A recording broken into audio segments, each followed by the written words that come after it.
جو دل کے مریض ہوتے ہیں اور زبان کے نیچے ایک دوا رکھتے ہیں، حالت روزہ میں ان کا بھی ایک مسئلہ ہے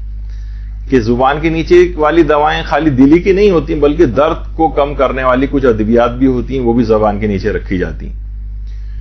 اچھا، کچھ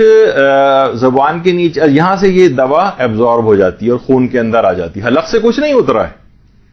حلق سے کچھ نہیں اترا، لیکن زبان کے نیچے سے ہی جذب ہو گئی دوا، تو کیا اس کو استعمال کی اجازت ہے؟ اور اسی طرح سے کچھ میں ٹیبلٹس نہیں ہوتی لیکن کچھ اسپریز آتے ہیں، سب لنگول اسپریز، کچھ ٹیبلٹس ہوتی ہیں سب لنگول یعنی زبان کے نیچے رکھنے والی، کچھ اسپریز ہوتے ہیں، تو کیا اجازت ہے کہ ہم ان اسپریز کو استعمال کرنے درد کم کرنے کے لیے یا مثلا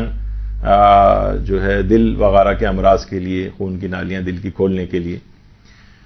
اس میں بھی آیت اللہ خامنہ یہ فرماتے ہیں کہ احتیاط واجب کی بنا پر اگر ان ادویات کو زبان کے نیچے رکھنے والی کو بھی استعمال کیا تو احتیاط واجب یہ کہ روزہ باطل ہو جائے گا۔ اچھا، اب ظاہر ہے دل میں تکلیف اٹھ رہی ہے، درد اٹھ رہا ہے اور روزہ بھی ہے، تو ظاہر اگر نہیں استعمال کریں گے تو کوئی نقصان ہو سکتا ہے، تو ٹھیک ہے، وہ کہتے ہیں نقصان کی حالت صورت میں آپ استعمال کر سکتے ہیں دوا کو، لیکن بس یہ کہ احتیاط واجب کی بنا پر روزہ باطل سمجھا جائے گا، بعد رمضان اس روزے کی قضا کریں۔ لیکن آیت اللہ سیستانی کی طرف رجوع کر لیا جائے تو وہ فرماتے ہیں کہ اس طرح کی جو زبان کے نیچے رکھنے والی ادویات ہیں اور جو خون میں جذب ہو کر فائدہ پہنچاتی ہیں اور حلق سے کچھ نیچے نہیں اترتا ہے، اس میں روزہ باطل نہیں ہوتا۔ تو آیت اللہ خامنہئی کے مقلدین یہاں پر بھی اس احتیاط واجب میں آیت اللہ سیستانی کی طرف